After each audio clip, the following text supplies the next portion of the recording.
Hi everyone! If you've ever felt a pull toward destinations that are truly off the beaten path, places that spark immense curiosity and offer a glimpse into a world vastly different from our own, then you're in the right place today. We're about to explore the possibility of traveling to North Korea, a country that remains one of the most isolated and mysterious on the planet. For many travelers, the idea of visiting the Democratic People's Republic of Korea, or DPRK, is both intimidating and fascinating. It promises a travel experience unlike any other, one that is rigidly structured yet profoundly eye-opening. Before we dive into the details, don't forget to subscribe to our channel and like this essay for more unique travel content and stories from fascinating corners of the globe. The allure of North Korea as a travel destination lies in its profound uniqueness. It's a place where the grand socialist-era architecture of Pyongyang stands in stark contrast to the serene and untouched natural landscapes of its countryside. It's a society operating on principles and a timeline that feel entirely separate from the rest of the interconnected world. A trip here is not about relaxation or spontaneous discovery. Rather, it is a carefully curated journey designed to present a specific narrative of the country's history, culture, and achievements. Visitors are offered a rare, albeit controlled, window into a nation that few outsiders ever get to see firsthand, making it a powerful and often thought-provoking experience for those who make the journey. Imagine walking through vast public squares where thousands gather for synchronized celebrations, or standing at the edge of the demilitarized zone, the most heavily fortified border in the world. These are not typical vacation moments. They are experiences that challenge your perspective and leave a lasting impression. The country's commitment to its ideology is visible everywhere, from the towering bronze statues of its leaders to the meticulously organized mass performances that showcase incredible human coordination. This level of state control creates an environment that is incredibly safe for tourists who follow the rules. But it also means that every step of your journey is planned, and every interaction is mediated, offering a very particular and unforgettable travel story. For the adventurous and the curious, North Korea represents one of the final frontiers of travel. It is a destination that requires careful preparation, an open mind, and a willingness to operate within a very strict set of guidelines. The rewards, however, are found in the unique memories you'll create and the deeper understanding you might gain of a place so often misunderstood. The stories you'll be able to tell will be far from ordinary, detailing a trip into a nation that continues to captivate and mystify the world. So, let's begin our exploration of what it takes to travel to this enigmatic land and what you can expect to see and do there. Understanding the current travel situation is the first and most crucial step for anyone considering a trip to North Korea.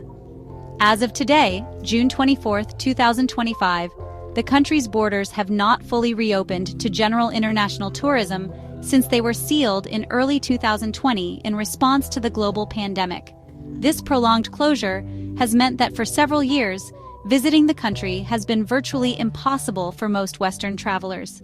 The government has taken an extremely cautious approach, prioritizing national health security above all else, and this has kept the doors firmly shut to the tour groups that once arrived regularly from China and other parts of the world, creating a long pause in its tourism industry.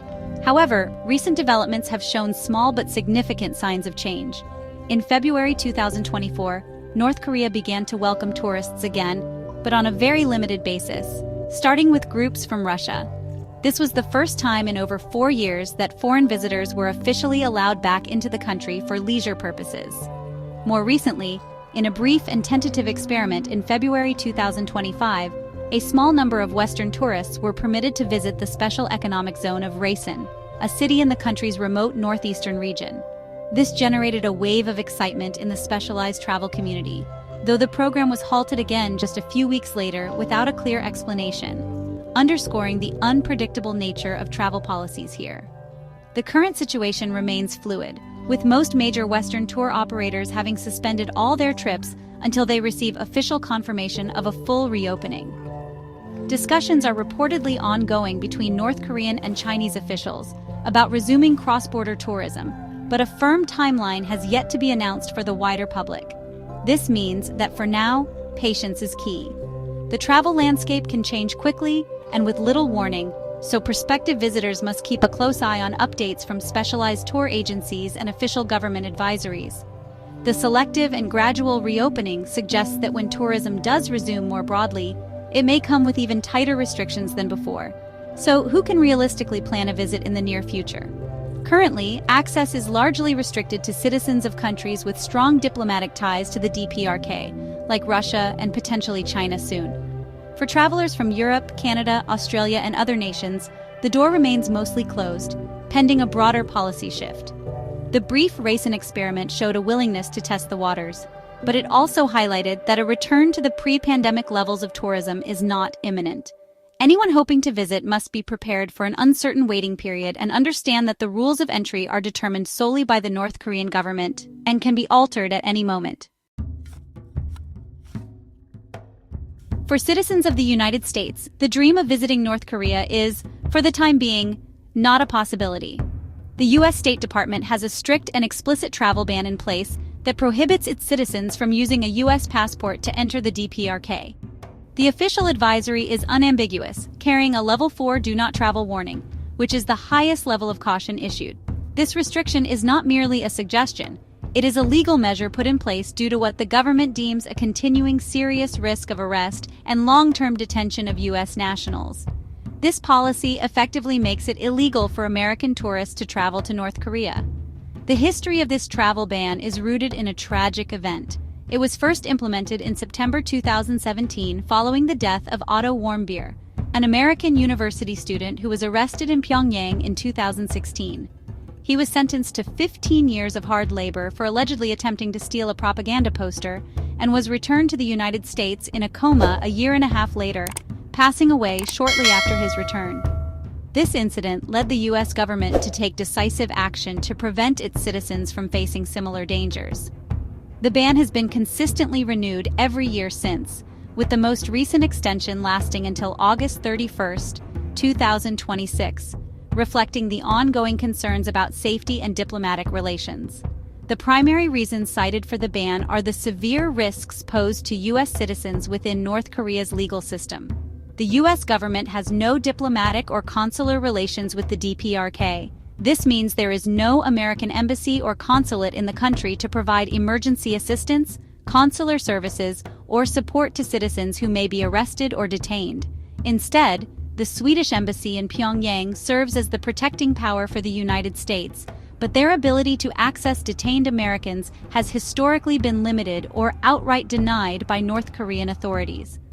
This lack of reliable diplomatic access makes any situation, from a minor legal issue to a serious medical emergency, incredibly perilous. Therefore, any American citizen considering travel to North Korea must understand that the ban is comprehensive and legally binding. While some journalists or humanitarian workers may be granted a special validation passport for travel under very specific and rare circumstances, this does not apply to tourism. The risks are deemed too high, and the U.S. government's ability to intervene in a crisis is virtually non-existent. Until there is a significant and positive shift in diplomatic relations and a formal lifting of the ban, North Korea will remain an inaccessible destination for American travelers, a fact that underscores the deep political divide that separates the two nations. For non-U.S. citizens who are permitted to travel to North Korea, the journey always begins with a crucial first step: booking a guided tour. It is absolutely essential to understand that independent travel within the DPRK is strictly forbidden.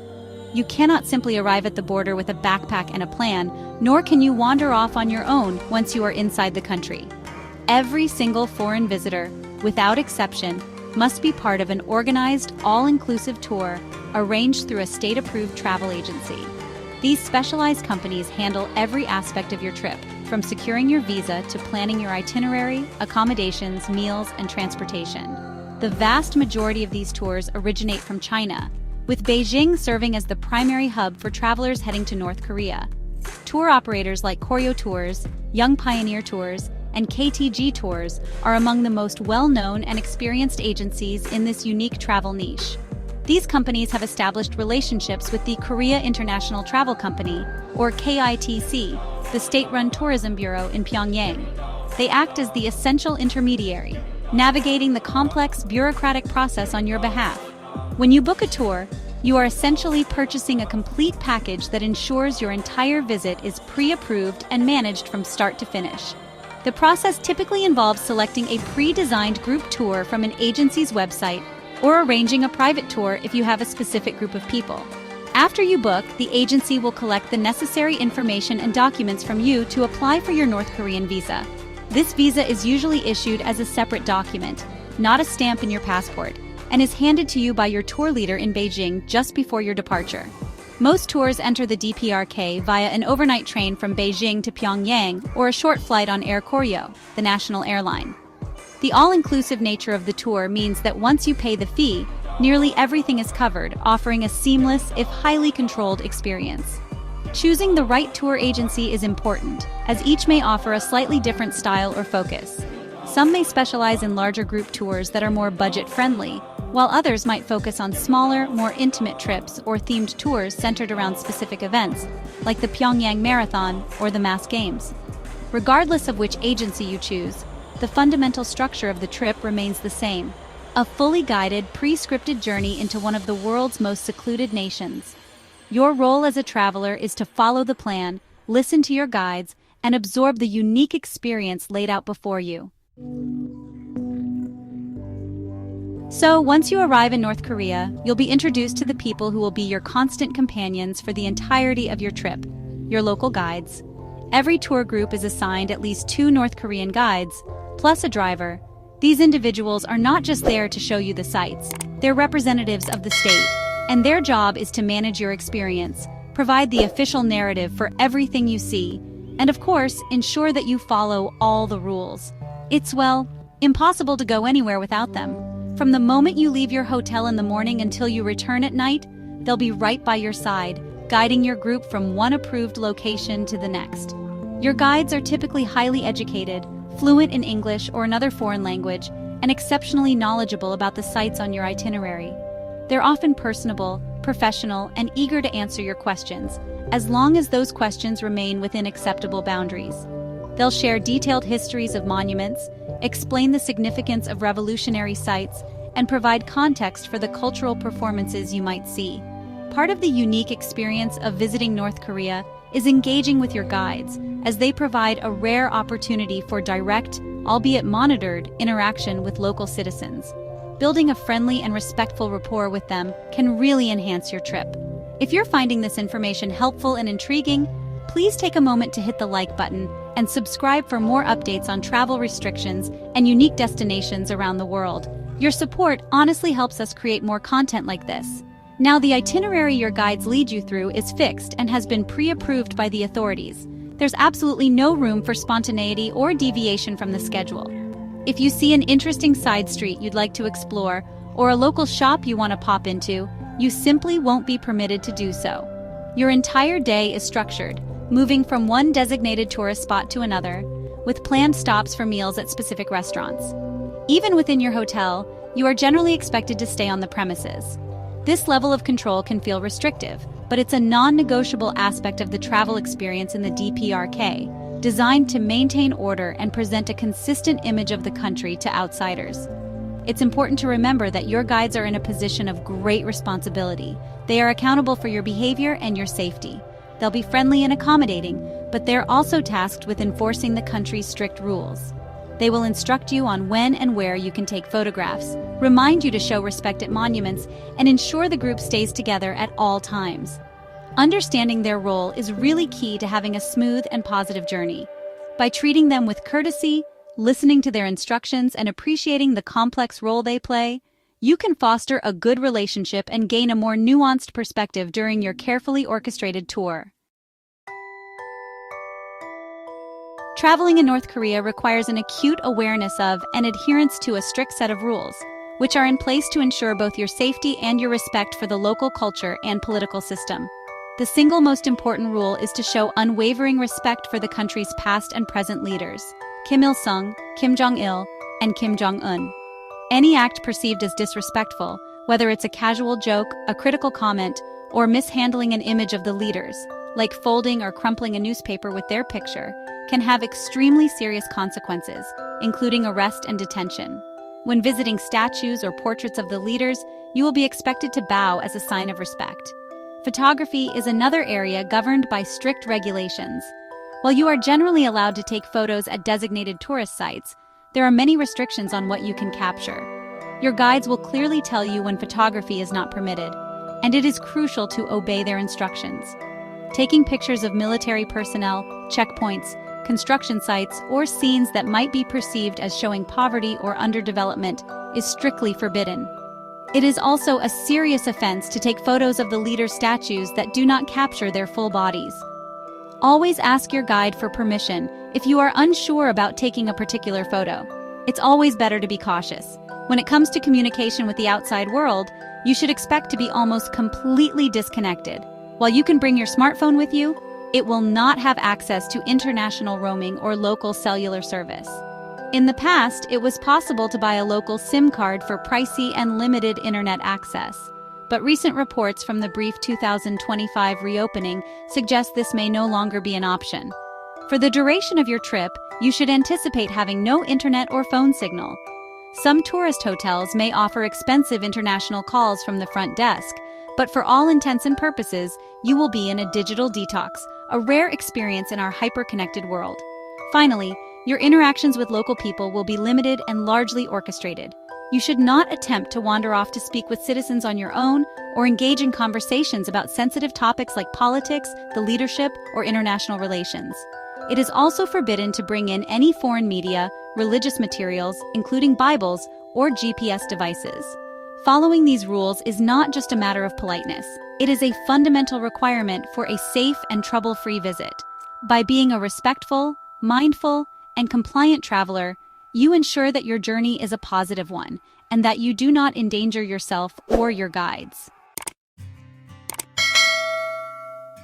A trip to North Korea, though highly structured, is packed with visits to monumental and historically significant sites, most of which are concentrated in and around the capital city of Pyongyang.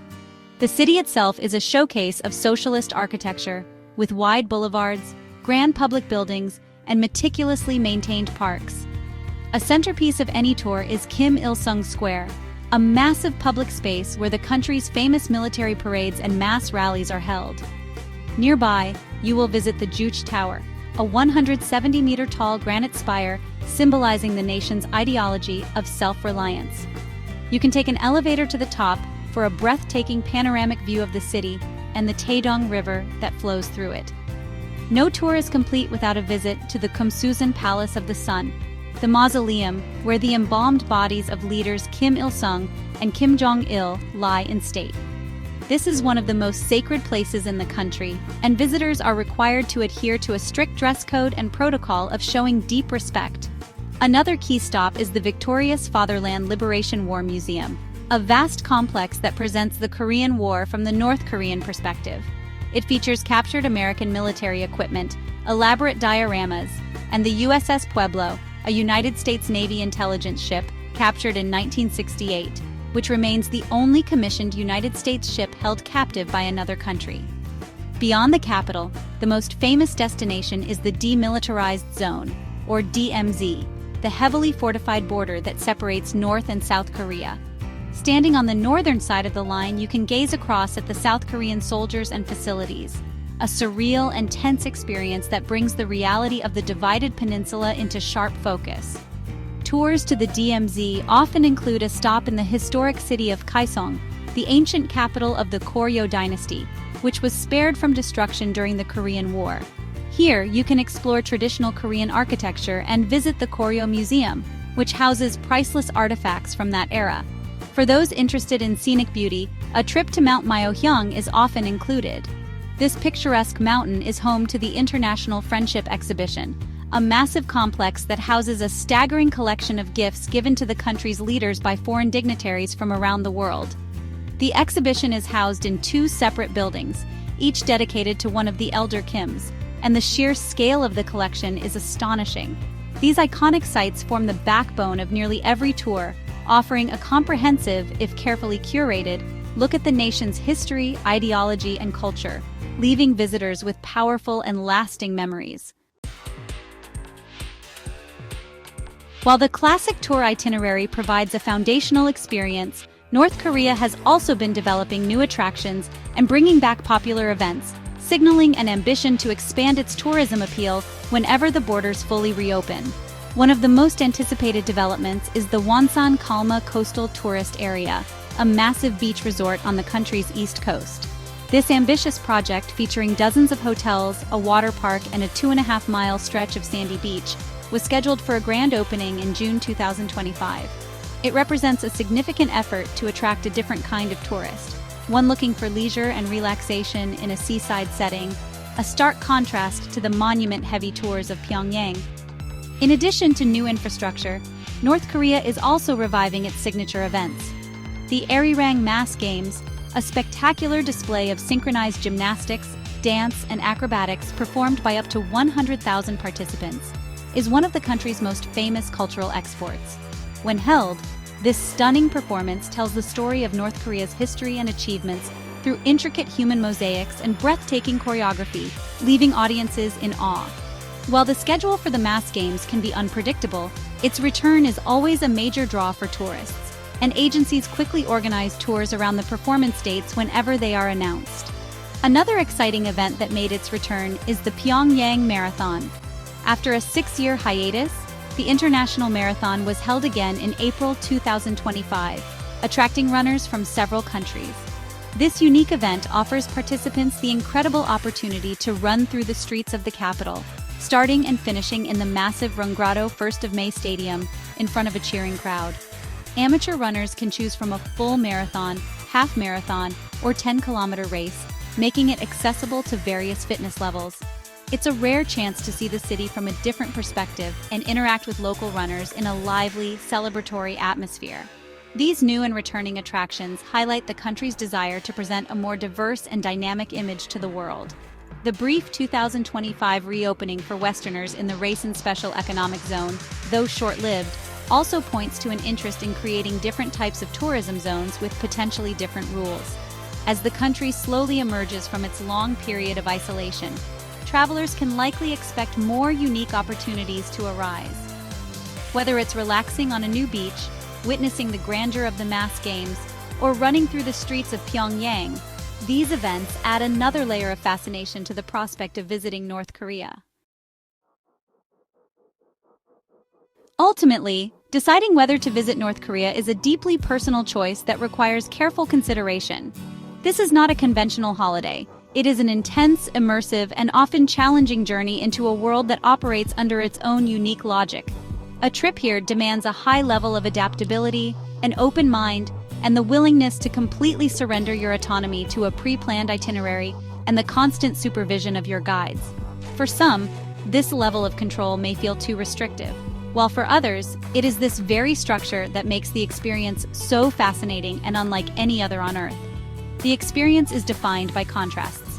You will witness incredible displays of monumental architecture and perfectly synchronized public performances. Yet, you will have almost no unscripted interactions with ordinary people. You will be a guest in a country that is putting on its best face for you, and it's important to understand that you are seeing a carefully curated version of reality. The journey can be intellectually and emotionally taxing, prompting you to reflect on themes of politics, freedom, and perspective. It is a trip that will stay with you long after you've returned home, sparking conversations and challenging your preconceived notions. The key to a successful visit is managing your expectations and embracing the experience for what it is. If you are a traveler who thrives on spontaneity, independent exploration, and unfiltered cultural immersion, a tour of North Korea is likely not the right fit for you. However, if you are driven by a deep curiosity to see a place few others have, to witness a society organized on principles vastly different from your own, and to collect a travel story that is truly extraordinary, then the DPRK may hold a powerful appeal. It requires you to be a respectful observer, a compliant guest, and a mindful student of the narrative being presented. Thank you so much for joining me on this deep dive into traveling to North Korea. It's a complex and fascinating topic, and the situation is always evolving. To stay updated on the latest travel news for the DPRK and other off-the-beaten-path destinations, don't forget to subscribe to our channel and like this essay. Your support allows us to keep exploring the most interesting corners of our world. We hope this has given you a clearer picture of what a journey to this enigmatic country entails. See you next time for another travel adventure.